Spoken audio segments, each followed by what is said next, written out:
तर्जुमान दफ्तर ख़ारजा ममता ज़हरा बलूच ने अमेरिकी पाबंदी को मुतअस्सबाना करार दे दिया।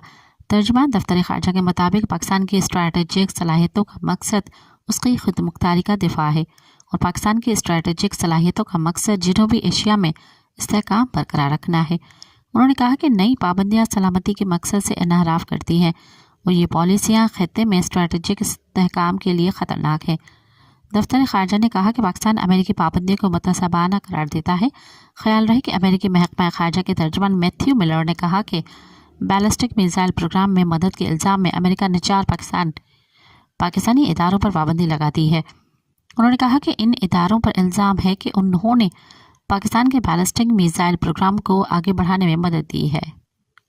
मज़ीद ख़बरन ऐं तफ़सीलात लाइ विज़िट कयो असांजी वेबसाइट www.awamiNewsHD.com ऐं ॾिसंदा रहो अवामी न्यूज़ HD।